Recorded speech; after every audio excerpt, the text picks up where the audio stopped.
APPSC group 2కి సంబంధించి important bits అనేవి చూద్దాము. 2024 ఫిబ్రవరి 15 సుప్రీంకోర్టు తీర్పులోని ముఖ్య అంశాలను ఇచ్చేశాడు. వీటిలో ఏది కరెక్టో ఏది రాంగ్ అనేది కనుక్కోవాలి. ఎలక్టోరల్ బాండ్స్ పథకం అనేది రాజ్యాంగ విరుద్ధం అని చెప్పేసి సుప్రీంకోర్టు తీర్పిచ్చిందంట ఎలక్టోరల్ బాండ్ స్కీమ్ కేసులో. And association for the democratic reforms versus union of India case అనమాట. దీని కేసులో ఈ తీర్పిచ్చింది ఎలక్టోరల్ బాండ్స్ అనేవి రాజ్యాంగ విరుద్ధము అని చెప్పి 5 న్యాయమూర్తుల ధర్మాసనం అనేది ఈ తీర్పు ప్రకటించింది. ఈ తీర్పును ప్రకటించిన రాజ్యాంగ ధర్మాసనంలో ప్రధాన న్యాయమూర్తి చంద్రచూడ్ గారు ఉన్నారు. చంద్రచూడ్ గారితో పాటు ఒక 5 న్యాయమూర్తుల యొక్క బెంచ్ అనేది ఈ తీర్పిచ్చిందన్నారు. అండ్ ఎలక్టోరల్ బాండ్స్ పథకం అనేది 2018 జనవరి 2న అమల్లోకి వచ్చిందన్నారు. ఈ 4 కరెక్టే. ఈ ఎలక్టోరల్ బాండ్స్ అనేవి రాజ్యాంగ విరుద్ధము అంటే ఎవరు ఈ పార్టీలకు మనీ ఇస్తున్నారో వాళ్ళ డీటెయిల్స్ అనేవి తెలియకుండా ఉండడం అనేది రాజ్యాంగ విరుద్ధం అని చెప్పేసి ఎలక్టోరల్ బాండ్ స్కీమ్ అనేది క్యాన్సిల్ చేసింది. ఇది 2018 జనవరి 2న స్టార్ట్ అయిందనమాట. అండ్ నెక్స్ట్ వచ్చేసి 2021లో సుప్రీంకోర్టు క్రింది ఏ కేసులో చట్టం నుండి తప్పించుకునేందుకు అనేది ప్రత్యేక హక్కుల రక్షణ శాసనసభ్యులకు అడ్డదారులు కావని చెప్పింది. అంటే ప్రివిలేజెస్ అండ్ అంటే వాళ్ళు ఎంపీలు ఎమ్మెల్యేలు ఉంటారు కదా, వాళ్ళ మీద కేసులు అనేవి బైబరీ అంటే కొంతమంది డబ్బులు తీసుకొని ఆ యొక్క క్వశ్చన్కి ఆన్సర్ చెప్తూ ఉంటారు. అంటే వీళ్ళ దగ్గర పర్టికులర్ పార్టీ దగ్గర అంటే మీకు సమస్య ఉంది, మీ దగ్గర డబ్బులు తీసుకొని దాన్ని అక్కడ చట్టసభల దగ్గర రైజ్ చేస్తూ ఉంటారు ఆ క్వశ్చన్. దానికోసం వాళ్ళు డబ్బులు తీసుకుంటారనమాట. అంటే వాళ్ళు ఎందుకున్నారు, మనకి హెల్ప్ చేయడానికి, ప్రజాస్వామ్యబద్ధంగా ప్రభుత్వాన్ని నడిపించడానికి ఉన్నారు. కానీ వాళ్ళు ఈ మనీ తీసుకోవడం అనేది రాజ్యాంగ విరుద్ధం అని చెప్పేసి సీతా సోరెన్ వర్సెస్ స్టేట్ కేసులో తీర్పిచ్చేసింది. ఈ కేసు ఏంటంటే ప్రివిలేజెస్ అండ్ బైబరీ కేసు అంటే వాళ్ళు కొంచెం లంచం తీసుకున్నారు అన్న కేసు. ఇది చట్టవిరుద్ధం అని చెప్పి సుప్రీంకోర్టు తీర్పిచ్చింది. ఇదిగోండి నెక్స్ట్ బైబరీ ఫర్ ఓట్ అనేది 2024 మార్చిలో సుప్రీంకోర్టు తీర్పులో ముఖ్యాంశాలు ఏంటి? దీన్నే సీతా సోరెన్ కేసు అంటారు. బైబరీ ఫర్ ఓట్ అనే కేసునే సీతా సోరెన్ కేసు అని అంటారు. ఇది కరెక్టే. ప్రివిలేజెస్ పేరు చెప్పి శాసనసభ్యులు లంచం కేసులో తప్పించుకోలేరు. అంటే ఆ ప్రివిలేజెస్ వాళ్ళకున్న యొక్క ఫెసిలిటీని బట్టి వాళ్ళు ఆ కేసు నుండి తప్పించుకోలేరు.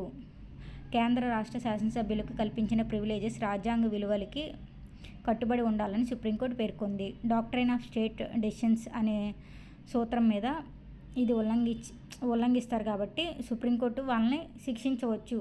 అంటే ప్రివిలేజెస్ కిందకు వీళ్ళు ఈ తప్పులు పెట్టుకొని ఇలా చెల్లుబాటు అవుతామంటే కాదు.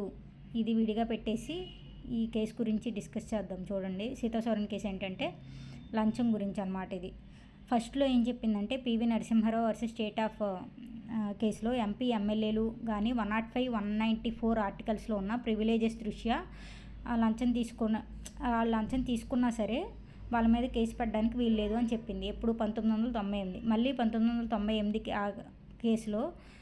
ఆ కేసుని మళ్ళీ దానికి రివ్యూ చేసింది సుప్రీంకోర్టు. తన తీర్పును తానే రివ్యూ చేసుకుని 2024లో ఈ 105, 194 కింద వాళ్ళకున్న హక్కులు ఈ ఆర్టికల్స్ కింద వాళ్ళు రక్షణ పొందలేరు, లంచం తీసుకుంటే వాళ్ళు శిక్షించబడాలి అన్నట్టు తీర్పిచ్చింది. ఓకే, ఇది ప్రివిలేజెస్ తీర్పు అనమాట. దీన్నే సీతా సోరెన్ వర్సెస్ స్టేట్ అని అంటారు, బైబరీ ఓట్ అని అంటారు. అండ్ 105 కింద 194 కింద వీళ్ళకి రక్షణ అనేది కల్పించబడదు. అన్నీ కరెక్టే. అండ్ నెక్స్ట్ వచ్చేసి 1998లో PV Narasimha Rao versus state of కేసులో 5 ఇలా తీర్పిచ్చింది. ఇది కరెక్టే. PV Narasimha Rao case and Jharkhand Mukti Morcha బైబరీ కేసులో ఈ విధంగా పేర్కొంది సుప్రీంకోర్టు. రాజ్యాంగ ధర్మాసనంలో కనీసం సుప్రీంకోర్టు న్యాయమూర్తుల సంఖ్య 5 తగ్గకూడదు అని, అంటే ఇలా బెంచ్ ఉంటుంది కదా, తీర్పు వెలువరించే బెంచ్లో 5 న్యాయమూర్తుల కంటే తగ్గకూడదు అని పేర్కొన్న ఆర్టికల్ 145 క్లాస్ 3 అనమాట. ఇది కరెక్టే. అండ్ నెక్స్ట్ వచ్చేసి 16వ ఆర్థిక సంఘం చైర్మన్ గురించి ఇచ్చాడు. 281 అంటే ఆర్థిక సంఘం తన నివేదికను రాష్ట్రపతికి ఇస్తుందని ఇచ్చాడు. అండ్ 280, 281 ఆర్థిక సంఘం గురించి, ఇవన్నీ కరెక్టే. And chief election commission and other election కమిషన్స్కి సంబంధించి కేసు అనమాట. Anoop Banwarlal versus union of India 2023 కేసులో సుప్రీంకోర్టు వెలువరించిన తీర్పు. అండ్ 1991 చట్టం స్థానంలో ఈ నూతన చట్టం అనేది రూపొందించబడింది. కరెక్టే. 2023 నూతన చట్టాన్ని సుప్రీంకోర్టు 2024 జనవరిలో సమర్థించింది. అండ్ ఇతర ఎన్నికల కమిషనర్ జీతభత్యాలు, సర్వీస్ కండిషన్లు జడ్జిలతో కాకుండా అండ్ సుప్రీంకోర్టు జడ్జిలతో కాకుండా క్యాబినెట్ సెక్రటరీతో సమానంగా ఉంటాయి. అండ్ నూతన చట్టం ప్రకారం ఎన్నికల నిర్వహణలో అనుభవం ఉన్న ప్రభుత్వ కార్యదర్శులుగా పనిచేసిన అనుభవం గల వారిని ప్రధాన ఇతర ఎన్నికల కమిషనర్గా నియమించవచ్చు. అన్నీ కరెక్టే అనమాట ఇందులో వచ్చింది. సో ఈ విధంగా ఉన్న బిట్స్.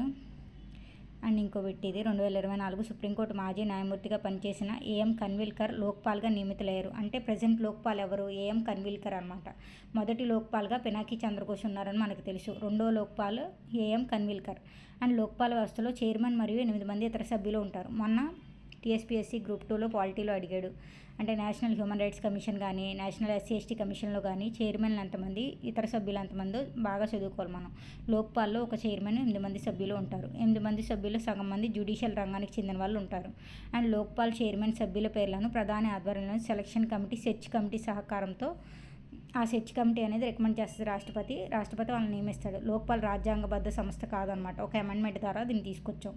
ఓన్లీ చట్టబద్ధ సంస్థ మాత్రమే. అండ్ 2013 లోక్పాల్ చట్టం 2014 నుండి అమల్లోకి వచ్చింది. 2013లో చట్టం తీసుకొచ్చాం, 2014 నుంచి అమల్లోకి వచ్చింది.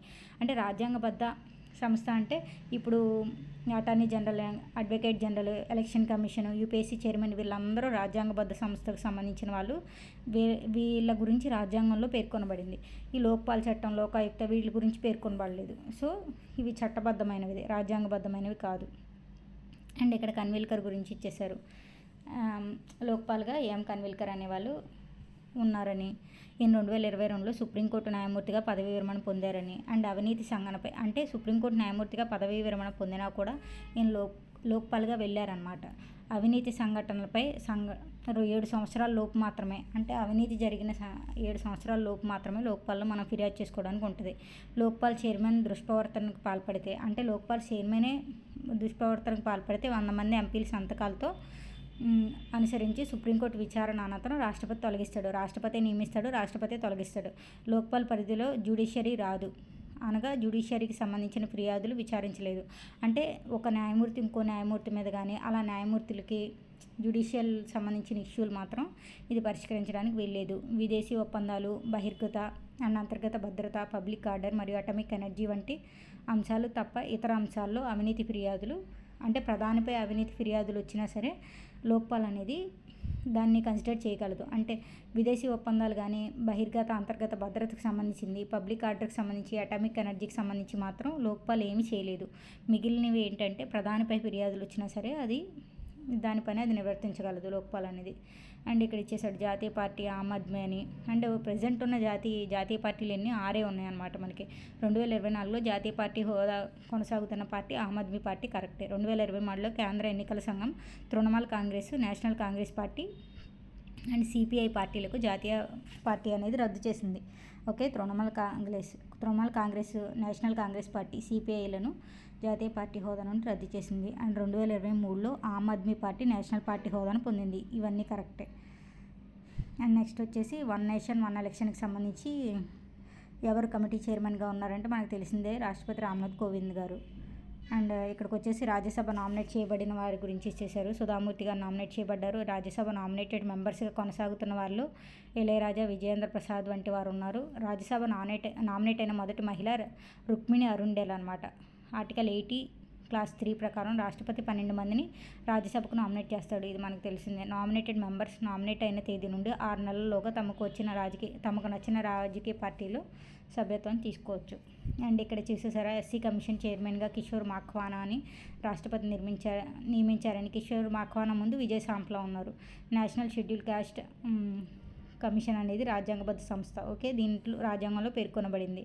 అండ్ సురజ్బాను బటాసింగ్ మరియు పునియా, రామ్శంకర్ ఖదేరియా, విజయ్ సాంప్లా వారు వరుస క్రమంలో SC కమిషన్ చైర్మన్లుగా ఉన్నారు. వరుస క్రమం చెప్పంటే ఏంటి? ఇప్పుడు కిషోర్ మాఖ్వానా, అంతకుముందు విజయ్ సాంప్లాకు ముందు రామ్శంకర్ ఖదేరియా, అంతకుముందు పునియా, అంతకుముందు బుటాసింగ్ అండ్ సురజ్బాను. ఇలా ఆర్డర్ గుర్తుపెట్టుకోవాలి. ఎటు నుంచి అడిగినా మనం చెప్పగలగాలి. అండ్ సుప్రీంకోర్టు జడ్జి గురించి ఇచ్చేసాడు. సో కరెంట్ అఫైర్స్కి రిలేటెడ్గా అన్ని బిట్స్ అనేవి చాలా బాగున్నాయి. రాని వాళ్ళు కూడా ప్రాక్టీస్ చేయడానికి బాగుంటుంది. నా ఛానల్ నచ్చితే లైక్ చేయండి, షేర్ చేయండి, సబ్స్క్రైబ్ చేయండి. Thank you.